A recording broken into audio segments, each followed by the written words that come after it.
सुनने में आया कि बांग्लादेश की जो प्राइम मिनिस्टर हसीना वाजेद है, उन्होंने चिटागांग पोर्ट जो है वो ऑफर की है इंडिया को। ये बेसिकली क्या मकसद है?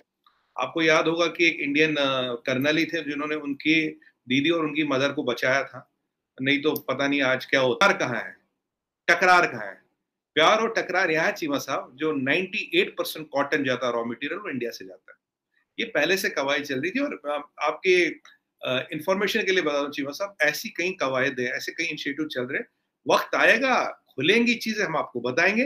पर इतना मैं जरूर बोल सकता हूँ without giving any more details कि ऐसी कई सारी चीजें कई सारी जगह वर्क इन प्रोग्रेस है एज वी स्पीक सर। अब चाइना का भाई साहब नाम खराब है, चाइना को तो डेट ट्रैपिंग इस सब में चल फंसा रहे हैं। अब हम क्या करते हैं, हम लोगों की एनेबलमेंट करते हैं। हमारा पड़ोसी है, भाई मानते हैं उसको, उसको हम खड़ा करें, उसको हम उधार नहीं दे रहे चीमा साहब, उस पर 8% पे उसको पैसा देके कंपाउंडिंग नहीं कर रहे भाई। अब ये जो बांग्लादेश है, इसको पता चाइना के साथ खेल के कुछ मिलेगा नहीं। उसने श्रीलंका की हालत देखी है, touchwood Bangladesh is quite stable. Nepal ने श्रीलंका की हालत देखी।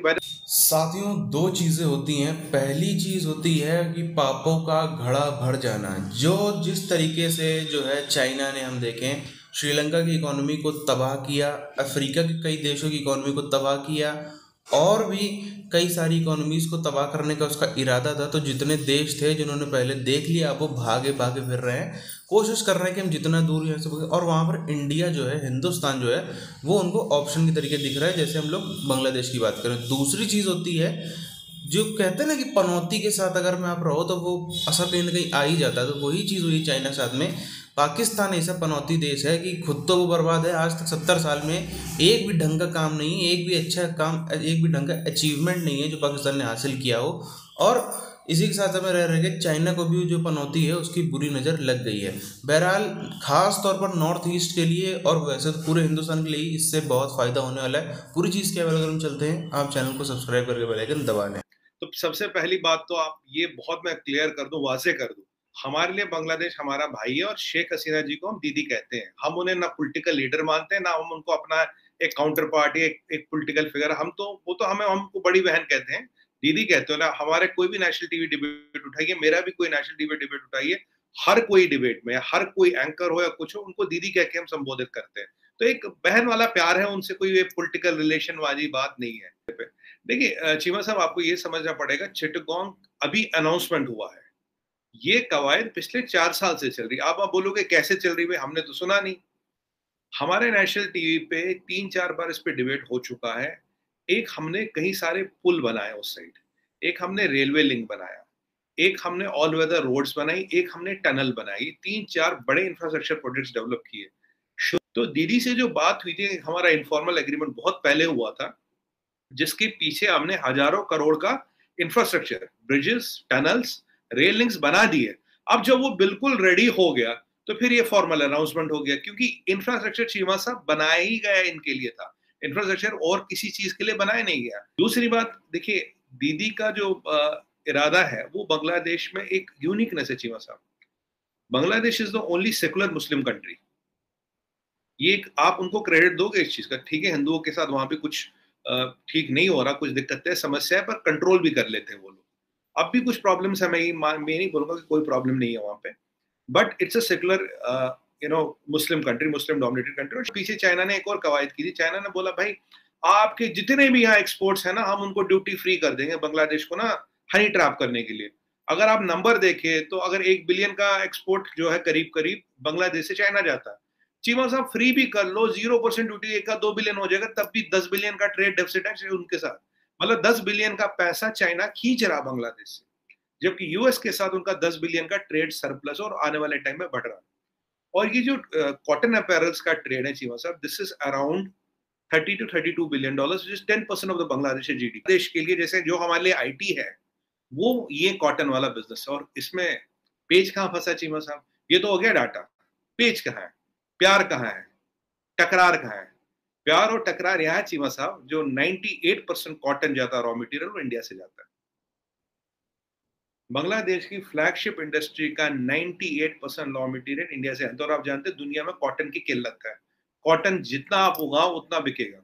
हमारे यहाँ कॉटन बहुत उगता है। आप मेरे डिबेट देखे, हमारा मीडिया देखे, तो हमें तो बहुत पहले से 3-4 साल से इस पर कार्रवाई चल रही। So it did not come as a surprise. कोई सरप्राइज ये नहीं कि जयशंकर जी गए, कुछ टोपी में से खरगोश निकाला और दीदी ने बोल दिया लो चिटगांव पोर्ट लो। ये पहले से कवायद चल रही थी। और आपके इंफॉर्मेशन के लिए बता दूं चीमा साहब, ऐसी कई कवायद है, ऐसे कई इनिशिएटिव चल रहे हैं। वक्त आएगा, खुलेंगी चीजें, हम आपको बताएंगे।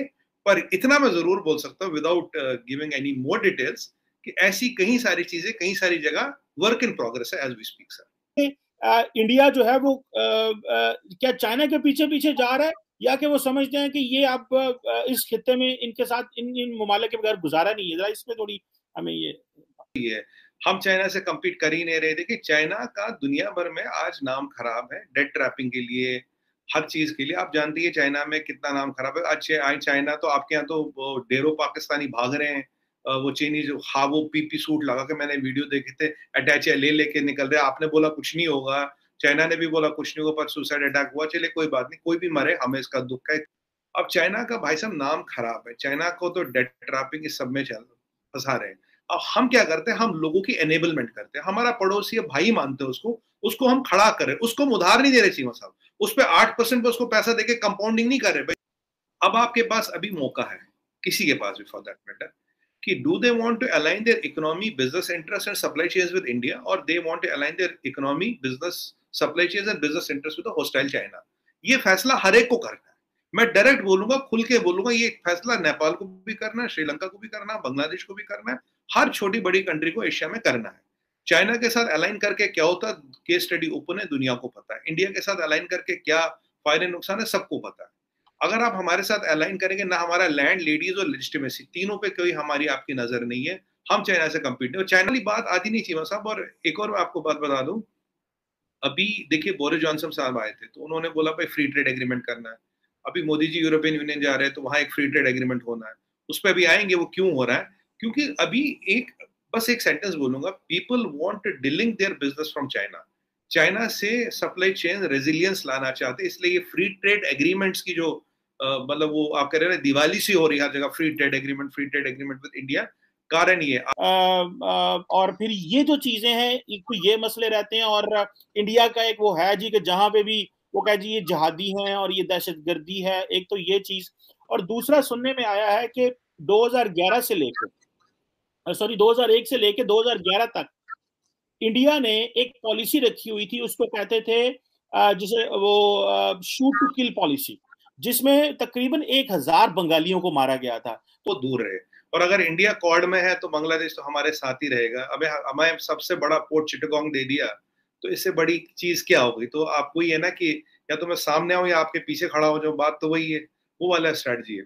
अब देखिए बांग्लादेश का चाइना के साथ चीमा साहब $10 बिलियन का ट्रेड डेफिसिट है। It is not profitable for Bangladesh to do trade with China, they are losing $10 billion, और उनकी इकोनॉमी में $10 बिलियन का ट्रेड डेफिसिट बहुत होता है। हमारे साथ उनका ट्रेड डेफिसिट नहीं है, slightly the trade is balanced in favour of India, slightly. But जो हम उनको काफी सारी चीजों में हेल्प कर देते हैं, काफी जगह एनेबल कर देते हैं। अब ये जैसे ये आएगा, ये जो बांग्लादेश है, इसको पता चाइना के साथ खेल के कुछ मिलेगा नहीं। उसने श्रीलंका की हालत देखिए, touch wood Bangladesh is quite stable. Nepal ने श्रीलंका की हालत देखी। बाय द वे ये जो चीनी आप बना रहे थे ना, कह रहे रेल लिंक आएगा चीमा साहब नेपाल तक, काठमांडू वगैरह की बात कर रहे थे। अभी 10-15 दिन पहले हमने तो रेल पहुंचा दी जी काठमांडू। आप फर्स्ट क्लास बिहार से रेल चल रही, काठमांडू आ रही है, जा रही, रेल लिंक हमारा बनके तैयार भी हो गया।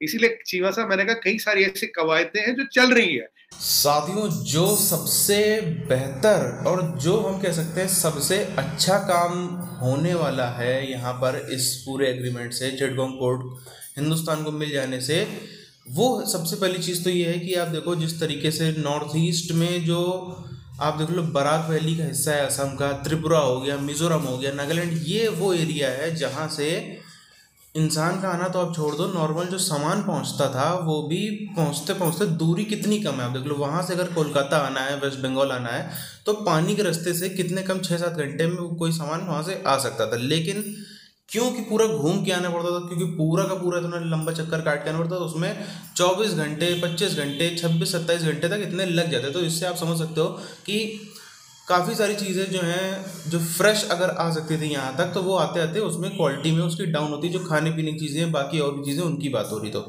एक तो वो है, उसका काफ़ी यहाँ पर फ़ायदा मिलने वाला है। और उसके बाद हम देखें, ये वही चिटगांव पोर्ट है जिसमें चाइना जो है कह लें हम पिछले तकरीबन 8-10 सालों से पूरे अपने जितनी इसकी शक्ति है सब लगाए हुए है कि भाई किसी भी तरह करके ये चिटगांव पोर्ट मिल जाए, क्योंकि अगर ये हो जाता है उधर म्यांमार से पूरा डायरेक्ट यहाँ रोड बना देंगे, जैसे इधर सीपैक बना रहे हैं वहाँ से बाकायदा चाइना से लेकर म्यांमार से लेकर और यहाँ से चिटगांव पोर्ट से लेकर सीधे रोड बन जाएगी। अब वो प्लान भी जो है वो इनका ध्वस्त हो गया है। जब इंडिया वहाँ जाके बैठ जाएगा, वहीं आप देखो श्रीलंका में भी ये चीज़ है और बांग्लादेश में भी ये चीज़ है, जो पूरा एक स्ट्रिंग ऑफ पल्स के नाम से हिंदुस्तान को घेरने के लिए अपने आर्मी बेस, अपने एयरफोर्स के और नेवी के बेस बना रहा था चाइना बांग्लादेश श्रीलंका में। वो चीज़ अब पूरी तरीके से ध्वस्त होती हुई हमें नज़र आ रही है।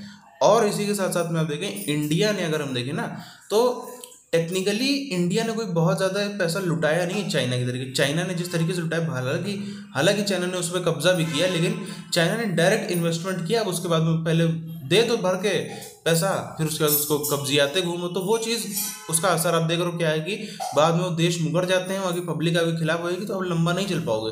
जैसे चाइना में भाग रहे हैं ना, सॉरी पाकिस्तान में चाइनीज़ भाग रहे हैं, इसीलिए भाग रहे हैं पब्लिक खिलाफ है, पब्लिक खिलाफ है, लंबा नहीं चल सकते। इसीलिए इंडिया, आप देखो इंडिया मदद करता है, इंडिया अलग अलग आपको ऑफर दे देगा, इंडिया अलग आपको क्रेडिट लाइन दे देगा कि इतना इतना पैसा खरीद सकते हो, लेकिन माल भी हमसे खरीदो। वो सब चीज़ें ठीक है, आपके बिजनेस में भी बढ़ते हैं और आपका एक तरीके से आपने मदद भी कर दिया, एहसान भी कर दिया। चाइना यही चीज़ पे मार खा जाता है। आप क्या राय है नीचे कमेंट करके बताइए। मिलते हैं आपसे वीडियोज़ में, तब तक के लिए जय हिंद।